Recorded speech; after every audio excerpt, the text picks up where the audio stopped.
I'm Kevin Davis, and this is the Catholic Family Podcast. And today we've got a really special one. And this one that is it's really near and dear to my heart.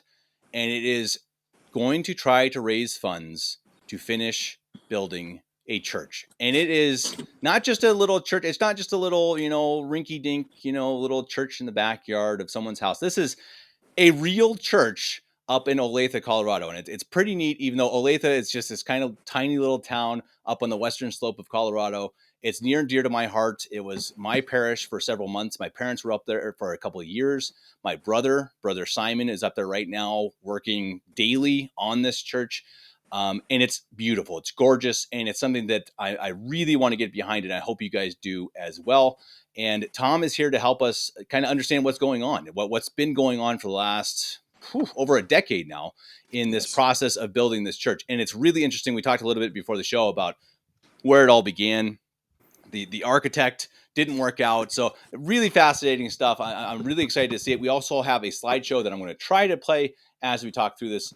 As everyone who watches the show knows, I'm not very good at this kind of stuff, but we're going to do our best. We're going to try to get through it, and we're going to really try to hope by the end of the show, you guys are going to be convinced that you have to support getting this church finished. And once you see the pictures, I think you'll absolutely be convinced of that. So, Thom, maybe the best place to start. I think first of all, anyone watching this, I think most people know what the CMRI is, but the CMRI is a congregation that is right now underneath Bishop Mark Pivarunas. He is in Omaha. The sisters, the CMRI stands for the Congregazione Maria Regina Immaculate, so it's the Congregation of Mary Immaculate Queen. The sisters are based in Spokane. They have been up in Olathe for, we were saying before the show, I think 26 years or so. They've been teaching up there for forever. So pretty much they've been up there for decades in a small church or several small churches, and now they're building something else. So Thom, I don't know if you have a little bit more background of how long they've been up there. How long have you been up there for that matter? Yeah. So, Kevin, first of all, thanks for allowing us to speak about Of our course. project, our church in Olathe. My wife and I are huge fans of your podcast, so Cool. we watch it quite a bit. But yeah, so I've actually lived in and around Olathe my whole life, and my wife and I actually went to kindergarten together. So we ended up getting married. I was not a traditional Catholic to begin with. So from that point, we would hold and have masses in originally Delta. Then it moved to a parish or to a chapel in Jan Bollinger's house. Their house burnt down. We ended up having to get another place. We ended up back in Delta. Holy Guardian Angel School started about that time. And again, exact numbers, not positive, but it was 25, 26, 27 years ago, somewhere there. And then the church was able to buy the property that it has now in Olathe. It's 10 acres. We were able to build a building for the school, Holy Guardian Angels, and there's a small chapel above the school that we've been at since that building had been put in place. And the sisters are attached to that too, right? So it's kind of this one building that's got the chapel, the school, a kitchen, and the sisters all attached in one fairly small little building. Yes, everything. The whole downstairs is the school and father's office. The upstairs is where the sisters stay, and the other part of the building is the chapel upstairs. And I know now Father Bernard Welp is the priest up there. He's also a good friend of mine. He was in Omaha for years with me. And he is up there with several, I think 4 or 5 religious brothers now. Do they all live in that cabin then? That's also on the property. Yeah, so the four Whew. brothers all live in the cabin, which is an extremely small cabin. We had part of when we had talked about building the church, the whole underneath, or not the whole underneath, about a half of the underneath is set up to have basically 2 dorm rooms Mm-hmm. where brothers or whatever religious is there that they could stay in. So there's 2 dorm rooms that'll be legal egress with a bathroom. Cool. There's a kitchen downstairs. There's a laundry room, those type of things. Originally, that's what part of it was set up for down there, was to help if we do have religious here, help 4 or 5, 6 of them be able to stay. Well, I know back when I was up there, I think there was a priest or maybe two priests, and I was up there right when that cabin was being finished, and it was Yeah. like, okay, this is gonna be fairly tight for two people. I heard Yes. it's like now they're like five. Like, I was trying to think, it's like, what? How on earth are they? But I, this is I don't know this how how they they do do it, it. right? Yeah. It's amazing. I mean, I talked to Father Borja, and they've got 25 or 22 seminarians now out in Iowa, and should have about 10 in the place that they do it. It's a good way to learn humility. That I'm absolutely sure. And the samurai, they do not mess around when it comes to that. But so Thom, I guess the next question then. So you've been in that. You had been in that for 20 years probably then. The Yes. chapel you're in now. And so what was it that led to the idea of, hey, let's move forward. Let's do something more, because when I was up there, I think you had two masses, and one of them was pretty full. So it didn't seem like it was an absolute necessity. So what was it that made you guys want to build a bigger church? So when we started this process in 2010, a couple things happened. First of all, the church board or the church board had decided, they got together and decided we did need to build a new church. That was the whole goal and purpose of getting that property in the first place, was to build a church that was a standalone church, and then be able to still use like the chapel if we needed to upstairs for the school. Mm-hmm. At that time, we were growing quite a bit in 2010ish, and with that, we wanted to just make sure that there was a church that was big enough to be able to withstand just about any population. So, if you look at our parish now and the number of chairs that we can legally put in, or seats that we can put in there according to all the state legal codes with parking and all of that, uh, it's a little over 280, 300. And to be able to go more than that, we would have to be able to add more parking, which we have space on the property to do, but have to be able to do that. So the goal in 2010 was to actually build a church. This church is, it seems way big, but if you were to look at the nave of the church itself, we actually went to the Denver church, Mm-hmm. and we measured the main nave body of the Denver church, and our nave is very similar in size. Interesting. So Okay. that's not counting the crossing and the transepts and all of those things. But as far as the nave goes, it's pretty similar in size to that Denver church. So we use that as kind of our guide of what it would look like with the pews in there. And so what was the next step? So you decided in 2010, okay, we're going to do it. We've talked about this for a long time. We've had this property now. Now we're going to build a church. So what next? I mean, what is the next step? Because first of all, I just want to say I'm really impressed by this, because this is something that we talk a lot about here. It's like, if you build a church, people will come. I mean, I know Yeah. it's a Field of Dreams quote, but it's the truth though. I mean, if you're having mass in a shed or in a house, you do what you need to do. I totally understand that the sacrament is what matters, but people literally don't see it. They don't Yeah. know that's a church, right? They drive by and like, oh, that's a nice building. They don't know. So if you have a big, beautiful church, you're literally going to grow. I think that's just an absolute, Yes. necessity. So I'm really, first of all, impressed by saying, okay, we're going to build a church. I think that's so important. So I guess again, the question. So where do you go from the idea? How do you actually start? So the next step that we took as a church board is we had an architect to get on it, and we kind of explained to him what we wanted and what we wanted in the church. Uh, we got with him, got the architect. He drew up the plans. We actually met in Jan Bollinger's house. I don't know if you know, they had this big old huge table where all the board met there. The priest. We met with the architect and went over the plans, and that was the next step in the process.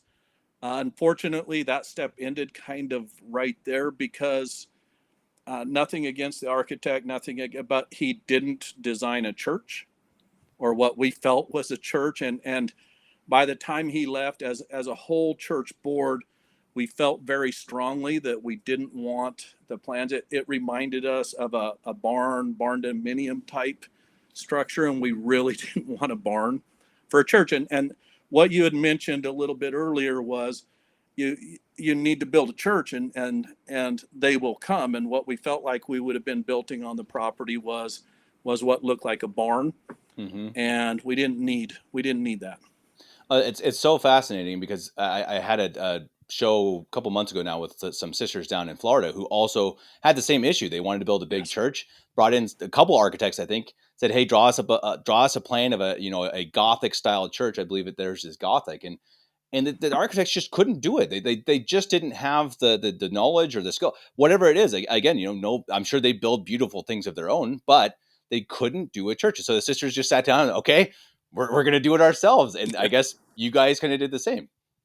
Yeah, we ended up actually after that meeting, we've got several builders that are in our parish, and we're fortunate in the way that we were really good friends. Or Jim Bollinger actually was really good friends with an architect slash engineer.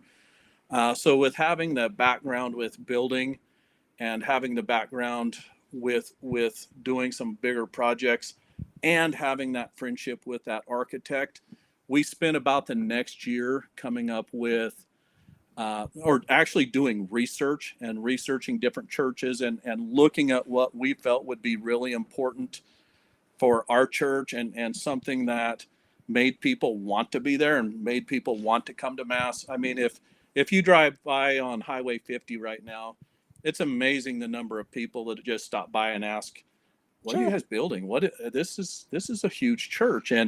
And we take them for walks when, or at least when I lived there, we would take them for walks in the church. And so yeah, we spent about a year researching what we really wanted and needed. We drew up the plans. We then had to have Larry go over them, who was our engineer architect at the time, and you have to have that stamp to be able to get it approved through the city, county. So we had him stamp it, and then that's the process that we started in 2011 and 2012 is when we actually really first started building the church, like actually digging. And so, how do you do that research? I mean, is that something do you Google So, it? Do you Google plans for a so Romanesque church? for me, one of the things that I just have a real love for architecture. So it was easy. We actually, my wife and I spent some time where we spent a year just going to different churches, cathedrals. So, for instance, we went to the cathedral in St. Louis. Hmm. We went to missions and churches in San Antonio.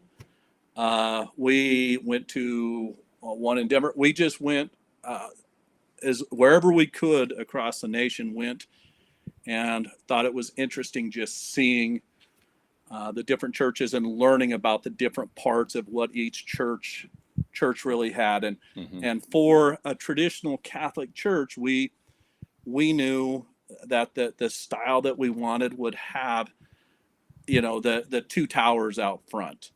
We knew that we would have the crossing with the two transepts, so with the side altars being able to be in there. We knew that we'd have a narthex style at the very front of the church, and then the nave. And we knew after doing a lot of that looking and researching, those were all things that we wanted to incorporate into the plan, because people that think of old Catholic churches, those are the things that they tend to think of, and that's what we really wanted to make sure that we highlighted was uh, what people would think of it when they saw old Catholic churches. Sure. Well, and there's a reason why they built them like that for thousands of years, Yes. right? I mean, because they're beautiful. I mean, I think you mentioned before the show. It's like, I mean, we're going to look at pictures here in a second, but I mean, when you look at it, you see that it is, it's amazing when you compare it like to the modern churches, right? These blocks of stone that Yes. are. It's like they're ugly. They're actually just like no one can even argue that they're just ugly. And these ones are built to lead your eyes like to the altar and up. Yes. It's like this it's the beauty of art and math and all these different things that combines that you are actually that is actually what everyone does. You walk in and you go like this, and there you go. You're looking right And directly at God. It's incredible. absolutely. And that was part of when we were designing this. When you look at the pictures, the whole goal is to do that. It's to lead you to that altar. And then when you get to that altar, everything is kind of up from there. So that was absolutely part of the goal when we were designing that. And again, a barn wouldn't do that for us. So we were able to Totally. And part of what we did is we had settled originally on a Romanesque style, Altarian style church, Romanesque. And when you look at the original pictures, we actually had the semicircle windows, those type of things. And when you look at the pictures as well coming up, we also wanted to make sure that we kind of were able to do it with the materials and the stuff that we had. So we incorporated a lot of wood there. So like our barrel vault across the center of the church really isn't a true barrel vault, but we built trusses that would give you kind of that feeling of a Mm-hmm. Romanesque barrel vault. Now we've also made some changes, like the outside windows are now more of a Gothic style, pointed arch, some of those type of things. But overall, that was the original concept idea. And if you were to look at it now, I'd say it's probably three-ish Mm-hmm. styles of a church all built in one.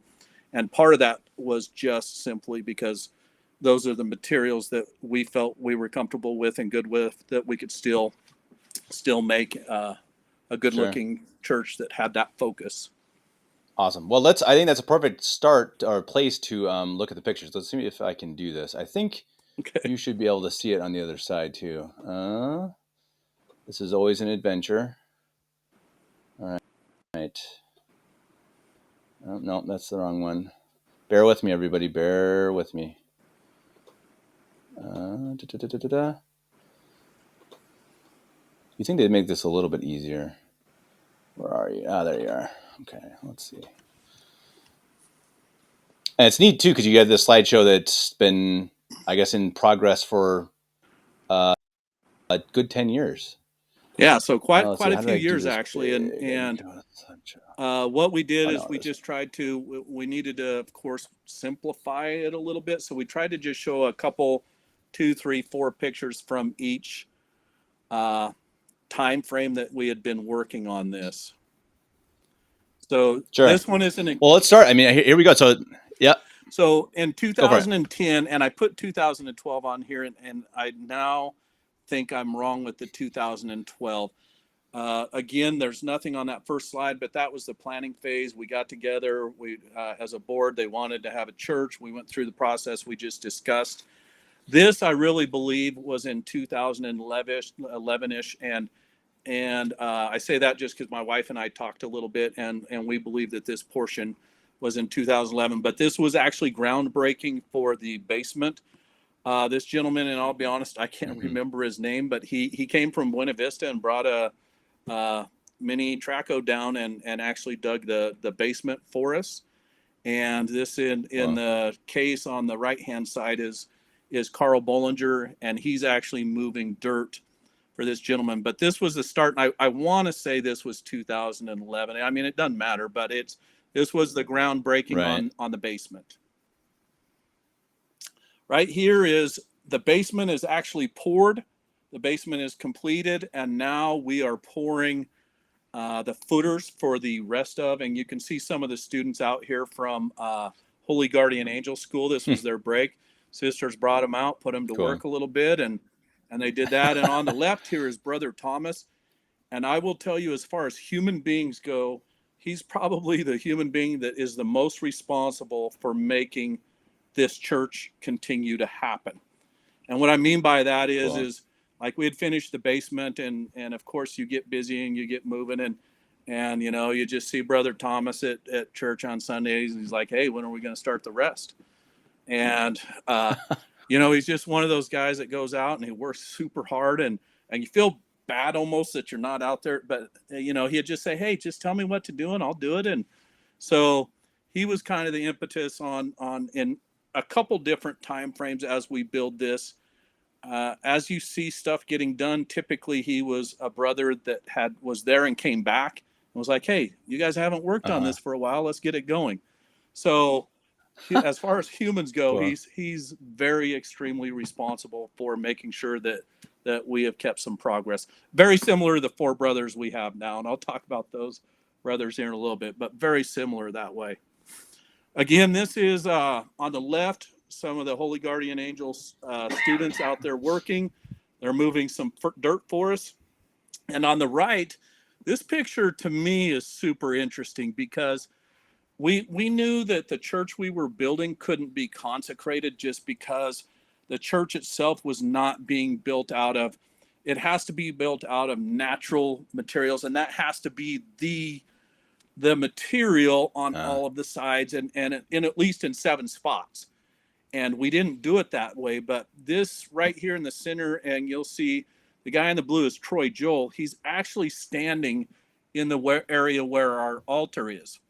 But what we did do huh. is we wanted to make sure there was natural ground all the way up to the altar, and because to have an altar to be able to be consecrated, you have to have it sitting on natural ground or touching natural Uh, ground with its parts. So it's set up actually that the altar that we got, we can run marble columns all the way down to the natural ground. I'm not sure that it can still be consecrated if the church isn't consecrated. I don't know any of those rules, but when we were building it, we thought, let's do it. And if it's something that somebody can guarantee we could do, then at least it's there anyhow. So we're hoping that this will end up being an altar that can be consecrated, just because we couldn't really consecrate the church the way that it was being built out of 2 by material. got it. Well, boy, it's still pretty neat that you give it that effort. I mean, I think that is definitely commendable, because I can't imagine that's something that's super No, easy. it it It seems it, like a it really wasn't easy. And again, you see Brother Thomas standing there in the picture in the dark blue shirt, and him and I spent a lot of time out there, doing some things that we were hoping would be useful and very, something that just doesn't happen anymore for the future of the church, like having a consecrated altar. We felt would be something that would sure. just be truly special for that church and our parish. The other thing was trying to line this thing up completely, uh, east to west. When you're looking at a church that's Hmm. 150 foot long and you got a string line, that was pretty interesting in and of itself. And I'll explain. I mean, of course, they should be set up that way anyhow, but why we tried to do very specifically what we did here in a little bit.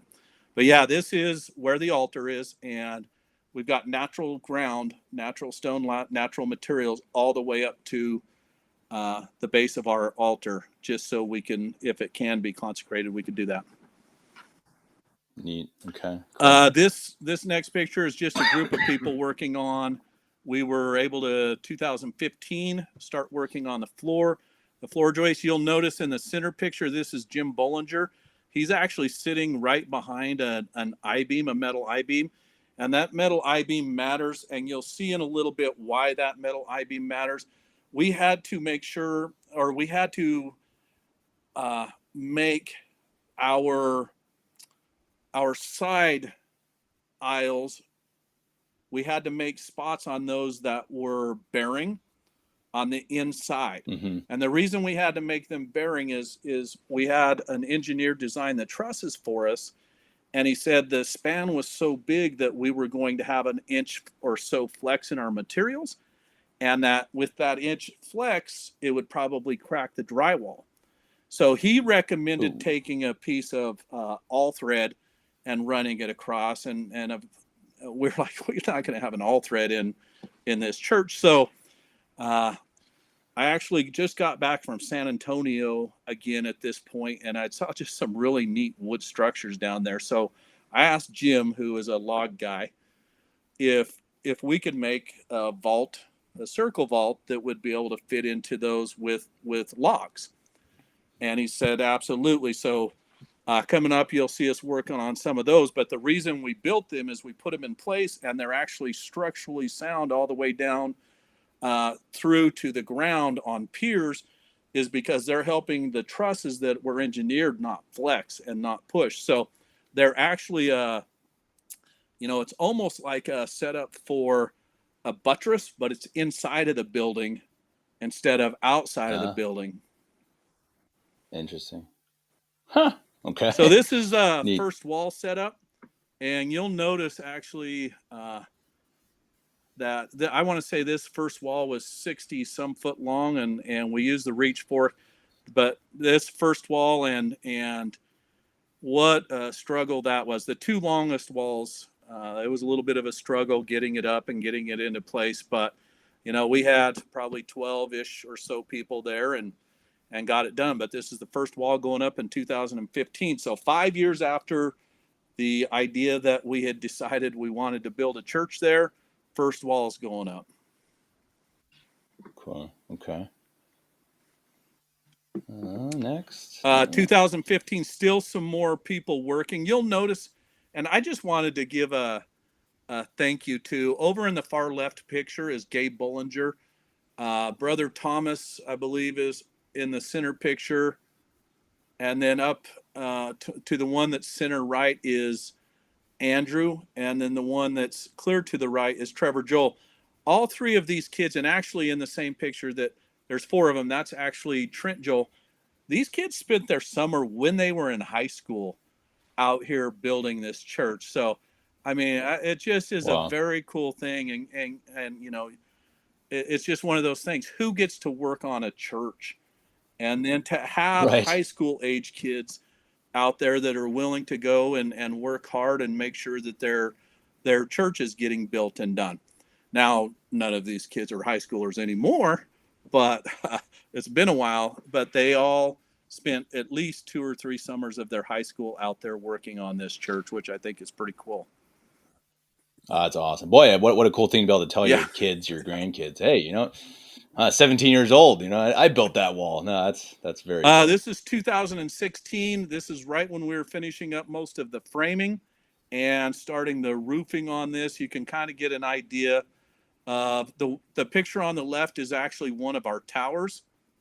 And that one is actually the bell tower that we're using right now, but we're putting real traditional bells in the towers so we can ring them like a normal old school Catholic church. Right now we've got one bell. Wow. Cool. And there's 2 or 3 different sounds that it's supposed to make. And I don't know anything about music, but like B or whatever. So we're trying to get those bells and be able to incorporate those into our bell towers as well. But the one on the left is them working on the bell tower. You can see the one on the right.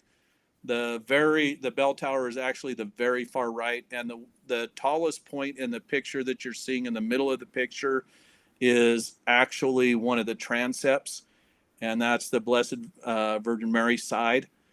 And again, we're just starting to work on getting the roofing on at that point. And I want to say on that picture, very top, is Brother Xavier sitting up there on the very peak.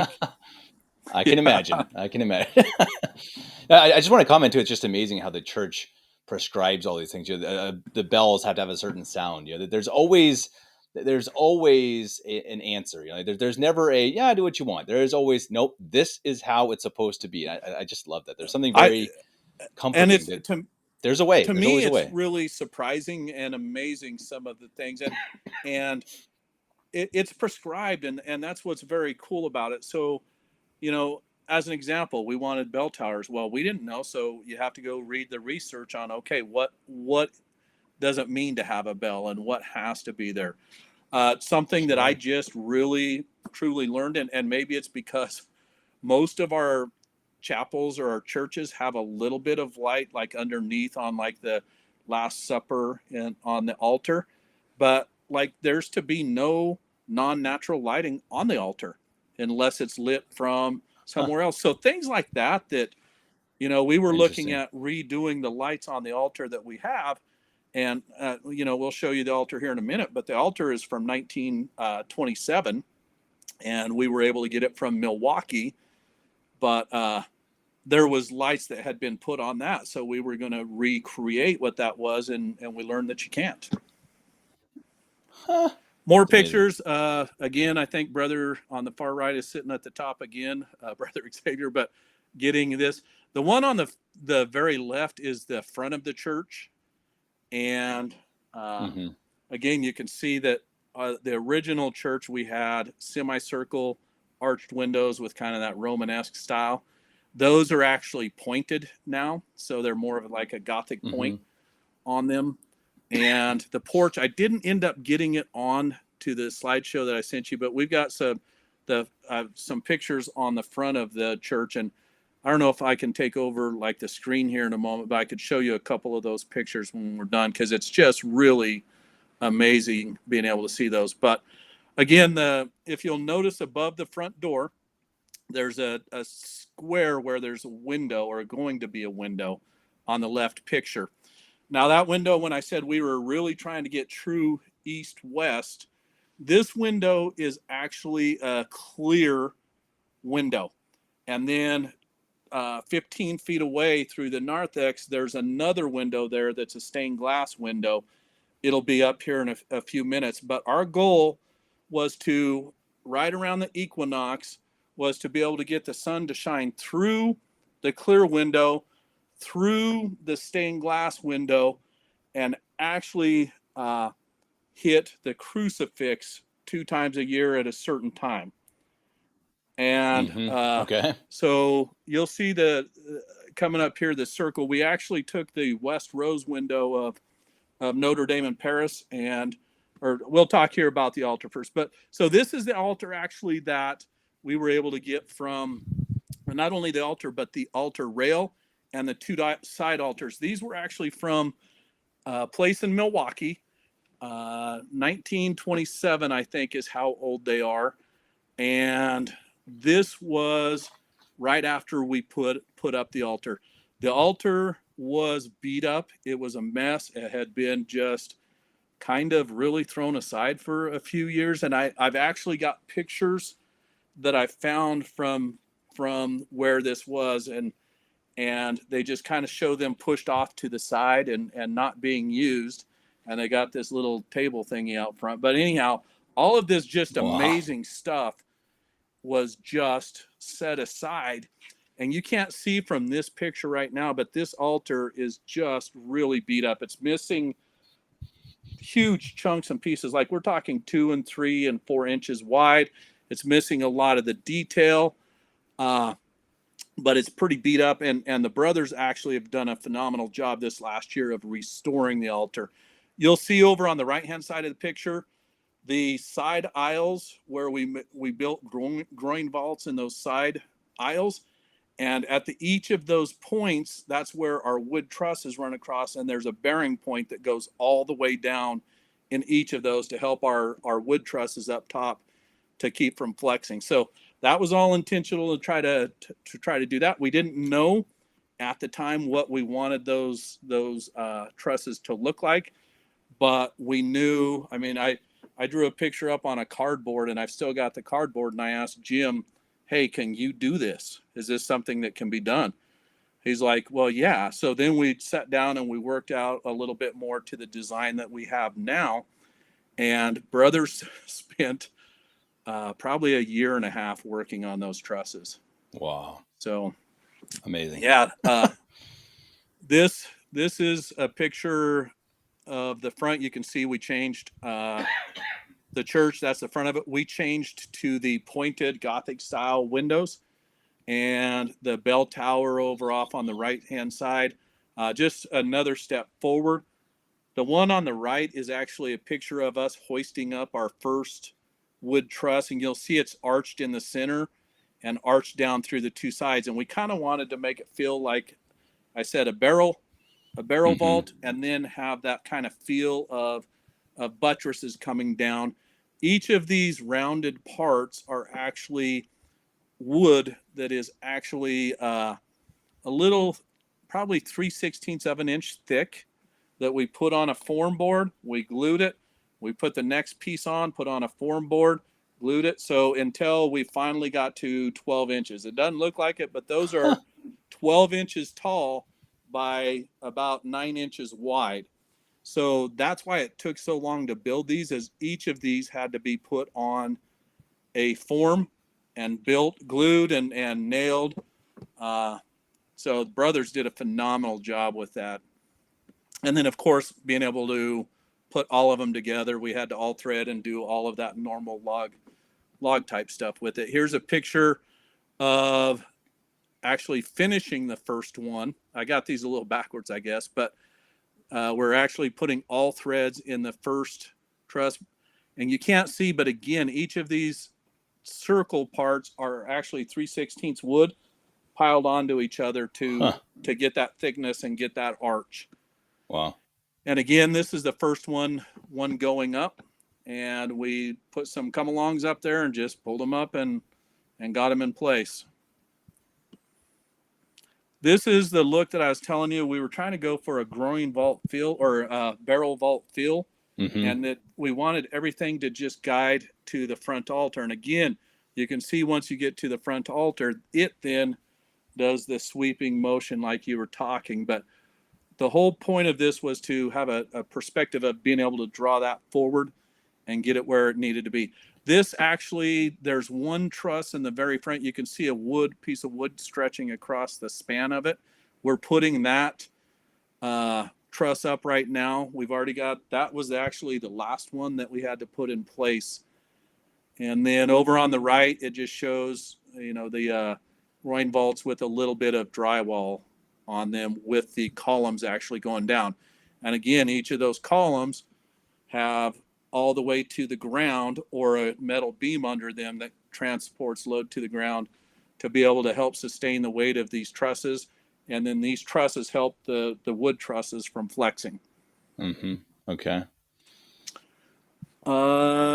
This is a shot of in the crossing where we're putting just one of the trusses up, and you'll notice the barrel portion of it's a little bit longer, but we had to make it longer to be able to match up with that perspective.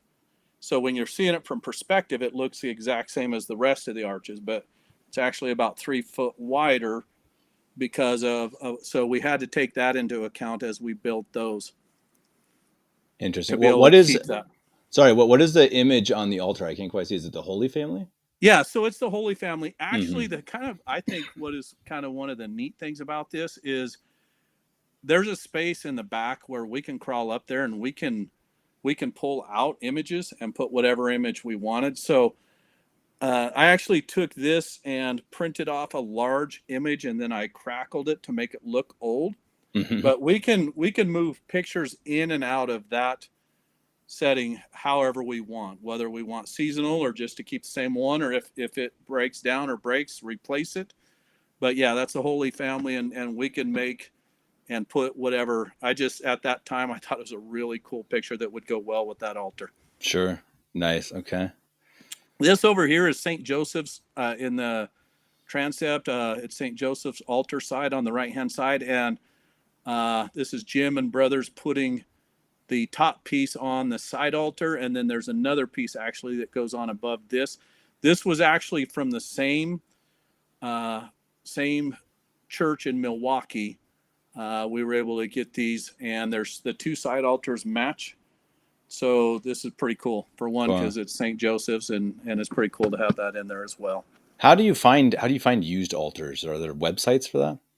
Yeah, there are actually a lot of used websites. This one, there was a lady that's in CMRI that I believe led us on this chase Mm-hmm. and was able to help secure these wherever they were stored. Was able to help us get these, and I've contacted her actually a few times in the last. I think she's down in like Sunrise or Sunshine, Arizona, or something. Mm-hmm. But she was able to help us secure these altars, and with these altars, we also were able to get enough marble to do the back wall behind the main altar.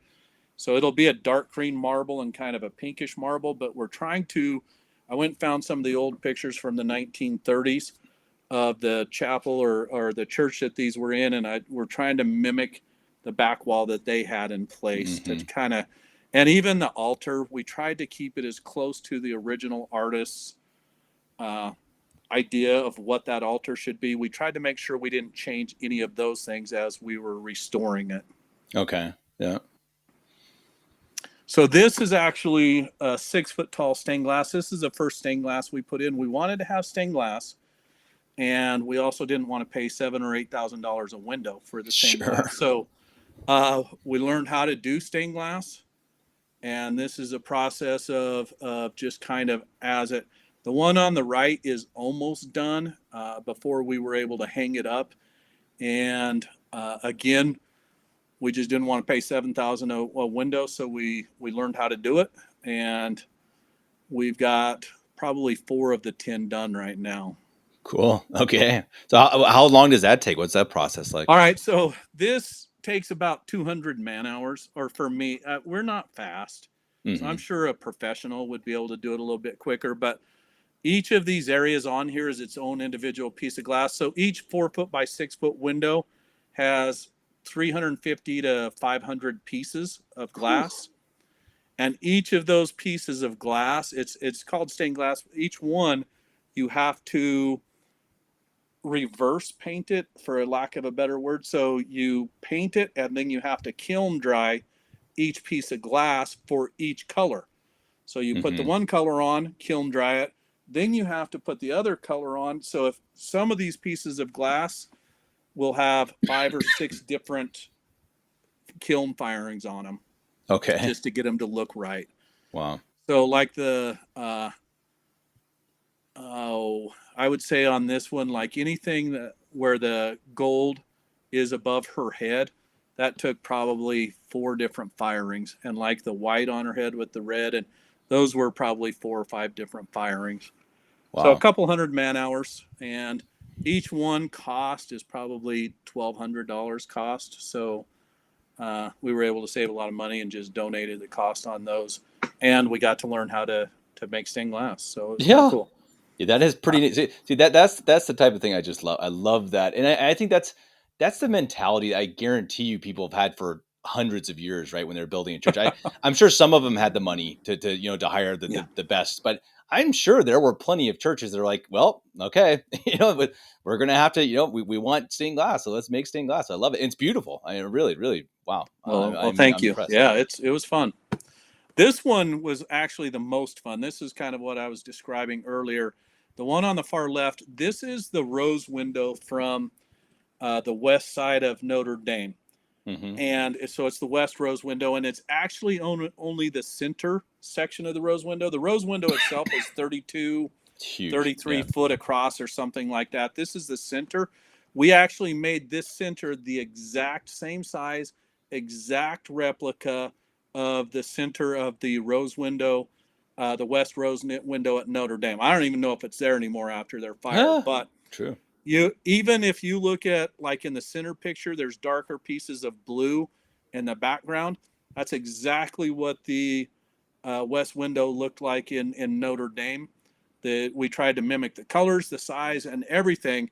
But the purpose of this window is, again, that clear window that was on the very front. Hmm. It shines through this window at twice a year, and it hits perfectly where our crucifix will be uh, in the Cool. front of the church. So it shines at about 6 o'clock at night. The day we were trying to hit was right close to the spring equinox, and it's actually, I want to say it was March 19th, and it's Saint Joseph. Believe it's Saint Joseph, husband of Mary. Again, because it's Saint Joseph Catholic Church, we were Right. trying to hit that day to be the day that, at least the one time that it hit that center point on the crucifix. I'll just tell you, we missed it by a little bit. Yeah, as long as it does it sometime. I imagine Saint Joseph isn't. He's not too upset about it. These are brothers from this year. So I mentioned it earlier, Brother Thomas. I give these guys a hard time sometimes and tell them they're 1/8 of Brother Thomas, because but they have just done a phenomenal job this year. You ask them to do something, it's never I don't know, I can't, or they just have come in here, and we've been so fortunate to have them this year. So this is this summer, and over on the left, brothers are actually, there's a couple pictures of these, but they're learning how to stamp concrete. I don't know that any of them ever done it before. We showed them how to put color release on, how to stamp, what to look for. They picked it up quickly, and they just work, and they work and work and work, and each one of them is really kind of fun, and we're so fortunate to have them because they each one brings something very different. Like over on the far right, you see Brother Jude is up there painting, doing the first layer of the painting of the altar, and on that painting of the altar, he's worked with paint before, so Hmm. we were fortunate to be able to have him. And Brother Anthony here in the middle, he's doing his thing where he just starts working and gets going. And he's actually, this is one of the side altars. This is the St. Joseph side altar, and he's working on fixing that. You see Brother Fidelis, he is one of those guys. He did the marbling for the most part on the altar, Mm-hmm. and he was able to just pick it up. And that stuff usually takes time and multiple times to be able to do it. And he drew his first veins on there with the feather, and because we showed him how to do it, and he was able to just go in and do it. And I was like, all right, I'm done. You Cool. do what you need to do because you're good at it. And then Brother Simon, uh, his attention to detail has just been uh, phenomenal for us. Again, the altar, he's the one that did most of the restoring of the altar to get it to look like it's a new altar, uh, as much as we could. But he's fixed all the broken pieces, all the cracks, all the dings and dents and everything that had been wrong with it. So each of them brings something that's just really special, and we are so fortunate to have them. They've got more work done this year.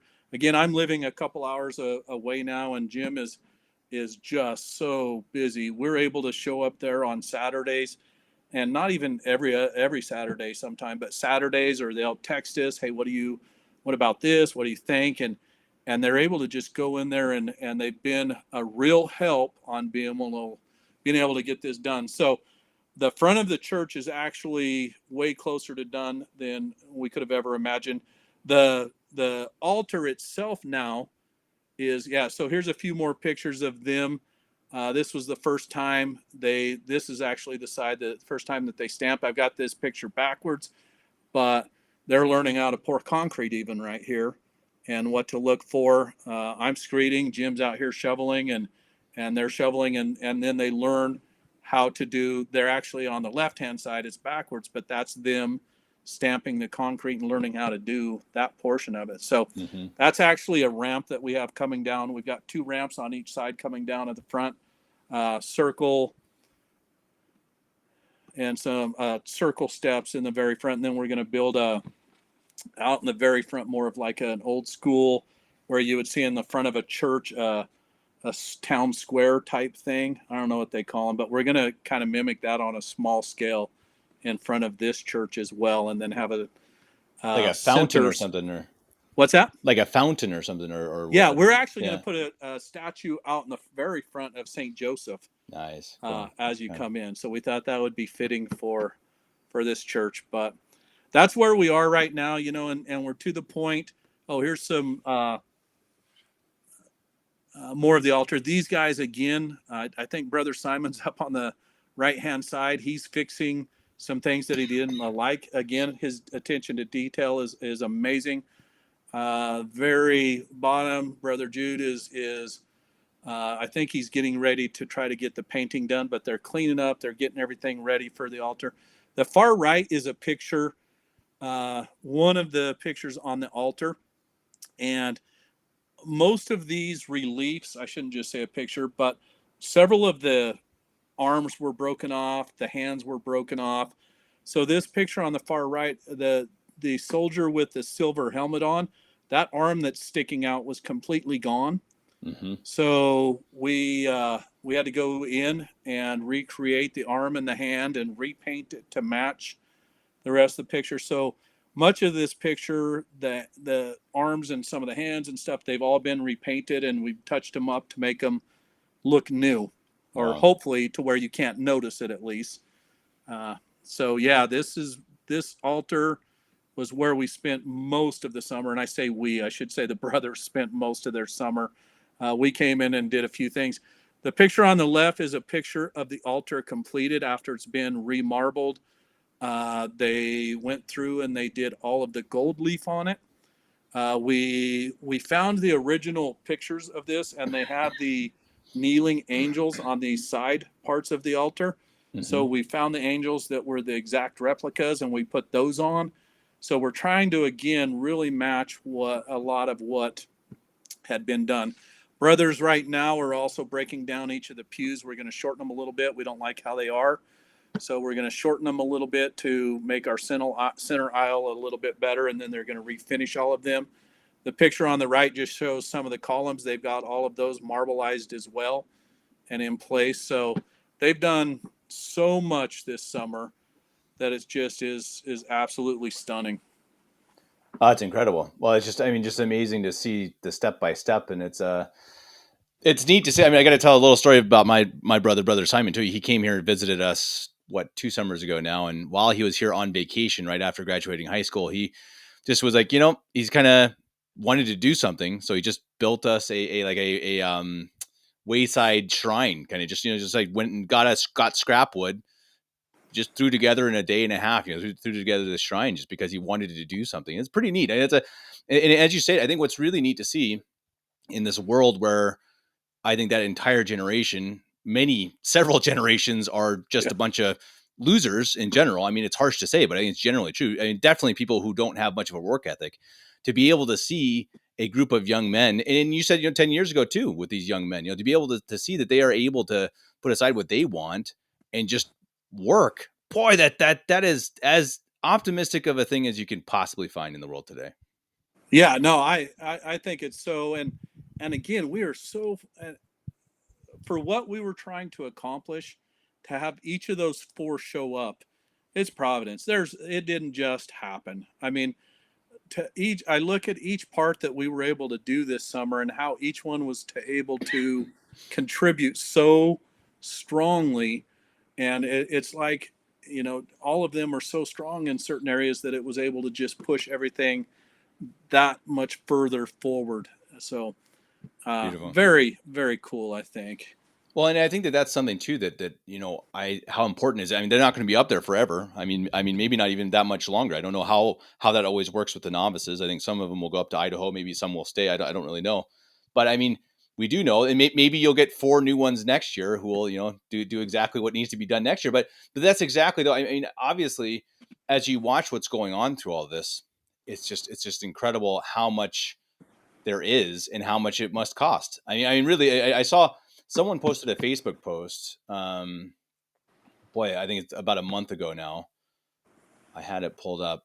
I think it was one of the brothers' sisters posted this, and she said real quickly, to give you some context, a sprinkler system alone required by law is $75,000. Paint is a few thousand. They still need insulation, drywall, flooring, lighting, etc. It's just I mean, when you're building something this big, it's just a lot of money. And obviously, your parish isn't that big. No, no.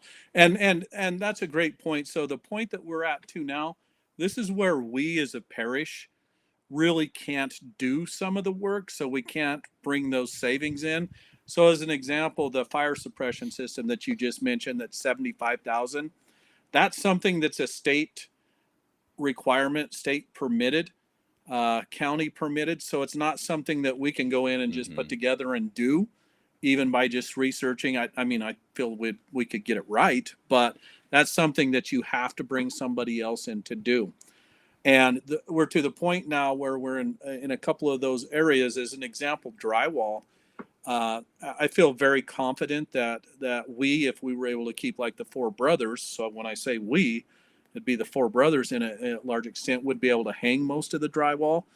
But I don't think we could finish and tape it and do justice that I think this upstairs in this church would need. So that's something we will probably have to hire out in some way, shape, or form as well, to be able to just have that taken care of for that look. So yeah, there's a lot of costs that are right now specifically coming up that are things that even as a parish we can't do for the most part. So we have to pay or bring somebody in to do them. And and most of the businesses that we have had to bring in, when we did bring them in, have done a really great job for us and given us a deal and doing what they can do. But it's still money.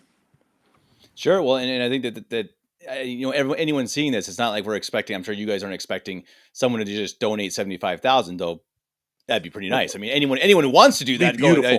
that would be pretty cool. But I mean, it really is. I mean, this is one of these things that I know every penny counts. I mean, that's absolutely the case. I Yeah, mean, if people are able to give anything, any amount, that will, who knows? It'll paint something. It'll, put up it some adds up. drywall. It does add up. And we have enough people listening to this show. Enough people who who hopefully have seen this and seen the love that's been put into this church. And again, of course, all for the glory of God. What else? What else are we spending our money on, right? I mean, maybe you're never going to see this church. Sure, maybe not. Maybe you live in California, or you live in New York, or wherever. But that's one of the great things about the mystical body of Christ, right? We are really truly united in everything that we do. Yes. We are in this together. And if you imagine that, if you can help build this magnificent church, first of all, you build something beautiful. You're part of building something beautiful. And you could really be part of building something that can bring souls to God, because people are Yes. driving by on that road and seeing that church and coming by. And I mean, I tell you, I'm sure Thom would tell you the same. You get some of these sisters walking around and new people coming in, and it's a whole Yeah. different ball game. It is Yes, a different ball game, absolutely. and these sisters will bring people in like honey. I mean, it's something incredible, and that's what we have to be about, and that's something that I really appreciate about this story.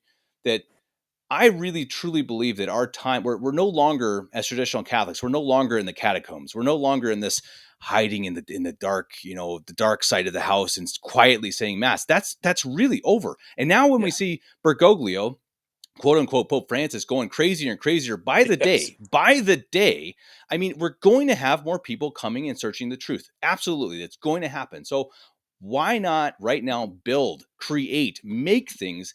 And if we can't do it, if you can't do it, go and help a church, a group of people who are doing it right now and building something beautiful. Look at that altar. Look at the buttresses. I mean, all these things that, I mean, it's just, it's awesome. I love it. And it's something that you just don't see enough these days. And Yeah. when you see it so rarely, it's just, it's inspiring. I love it. I really hope and pray that people can support you guys, and hope that the brothers can stay for a couple extra months, maybe. Yeah. Bishop, if you're watching this, I'm sure that Yeah, and I would love to see that as well, because it's getting to the point, and you had mentioned maybe not being able to be in the church, and I mean I'll be able to, but like we're moving to Texas in May, wow. so I may never even get to be. I mean, I think we'll make a trip down here but I think part of the push, and I know we can't keep ourselves away. We'll probably keep involved with it somehow, but yeah, even if you're not around, it's just it's something that I think is in my mind pretty special. Oh, totally. I mean, I think after seeing this, I can't imagine anyone would not agree. So I know that I talked a little bit with one of the brothers about how to support you guys, and I've never even heard of this thing, but apparently the best way is through Zelle. That's Zelle, which I think it looks like it's a way to pay through, like, pretty much direct bank transfer app. It's not exactly an app, I think, but it's kind of similar to an app. And you're going to need to do that through. So if you go to Zelle, I think if you just Google Zelle, Zelle, and it looks like you're going to want to transfer that on Zelle, transfer the money to Father Bernard at cmri.org. So that's FR Bernard, so FRBERNARD at cmri.org. Of course, I will attach these links in the show notes. So you're going to want to go to Zelle and send what money you can over that. If you can't do that, excuse me, if you can't do that, you can only do a check or PayPal or whatever, cash. Then I'm sure you can just email Father Bernard again at that same email address, and I'm sure he can work out some other way to get the money. I think that will be the best way to contact him. Um, and I don't know, is there a way, Thom, to follow what's going on? Is there anyone like kind of keeping this updated on social media or something? Because that would be pretty interesting. I know the brothers aren't, but I don't think the brothers have a smartphone, so it's not going to be them. No, but that's a good point to be able to get something like that going, and keeping it right now. What is happening is my wife, Stephanie, and Kathleen, her sister, take pictures every time that we go down there. So they're kind of the keepers of, Sure, and we went through these, and it was hard to just pick like one or two pictures for each time. I mean, we've got thousands sure, and thousands of pictures that way, but it's not right. like they've been shared out. So that's something that would be worth actually, I think, looking into That'd be cool and for keeping people. I track mean, of. yeah, totally. I mean, people are supporting it, and keep in mind, if you want to support monthly, yearly, Yeah. every 6 months, whatever, because this isn't going to be done. I don't think in the next few weeks. So I mean, it's going to need some time. And it's going to need some money. And so that'd be great. I think that'd be pretty cool to be able to watch as it goes. And even if it's, heck, if it's a couple pictures a month or a couple pictures every couple months, I think that would be enough. And I think that maybe that would be something that would keep people a little involved. And you're like, okay, come on, because I mean, for me, I've been watching it again because I was up there. I left, must have been right before you guys started building the church. I mean, like maybe even months. But so I've seen pictures of it for years, and it's always kind of like, okay, come on, just finish the church, And obviously, it's easier said than done. I mean, I haven't put any work into it at all, so it's easier on my side. But it's so exciting to see that it's within reach. I mean, that's a neat thing that after all these years, it's like, hey, this is right there. This is home stretch. So let's pull this through together, guys. No, absolutely. And like I said, I've got even pictures that after we just showed on the slideshow that came in after. So it's even further now. We are in sight, and this time when you get to any building project, always is always exciting because I think you do see the end a little bit more. When you're out there doing the footer, it seems like a long way. And who would have ever thought it was going to be 10 years from when we were doing the footer, or 9-10 years, whatever it was. So it is in sight. We are to the point where we've got to hire some outside contractors to come in, and the sooner we get through that, the sooner we can hopefully get in this church full time. Well, and hey, who knows? Maybe if you donate $75,000, Thom might make you a stained glass window. I guess Yeah. I'm not saying he will, but maybe this is a possibility. I'm sure there are some options. Maybe contact Father Bernard about those. But no, Thom, I greatly appreciate it. It's really been awesome. Really interesting just to see how do you build a church. I mean, I learned so much today. That's really neat. And it's super exciting to see what's going on. And God bless the brothers and all of you who've done this work. I mean, really God's work. And and I and, know and I want to volunteer. jump in there real quick. Sorry to interrupt. And there are No, people that I did not acknowledge at all. So if I didn't, I apologize. And there are a lot of them. I know there are quite a few, and we've had quite a few people working on this, and between brothers, religious parishioners, and I just they've done so well being able to help us get where we are now. So sorry for jumping in, but I wanted to make sure that I don't I know. did recognize that there were more people that did come in and help. No doubt, it takes an army, Yeah. and it's going to take more of an army. So we need a bigger army. Everyone, give whatever you can. Again, look at the links down here below. If you can't figure out the Zelle thing, then email Father Bernard. Yes. If Father Bernard doesn't reach out or doesn't answer, you can email me. I can try to call Father Bernard, or I can get in touch with Thom. Yep. You can email me at kevin89davis@gmail.com, and I'll get in touch with somebody. Again, my brother's up there, even though he's pretty hard to connect with. Anyway, we'll figure it out. So if you want to support the church, we will definitely find a way that you can do it. So Thom, it's been really fantastic. Maybe sometime, whenever it is, when this church is done, we'll come on again. We'll talk about it. Maybe I'll be there. I would love to be there for when they dedicate the Be church. amazing. It would be great. I mean, I'm really looking forward to it. Either way, we'll have you on again sometime to talk about it when it's done. And until then, God bless you. All right. Appreciate your time. Thank you. Bless you.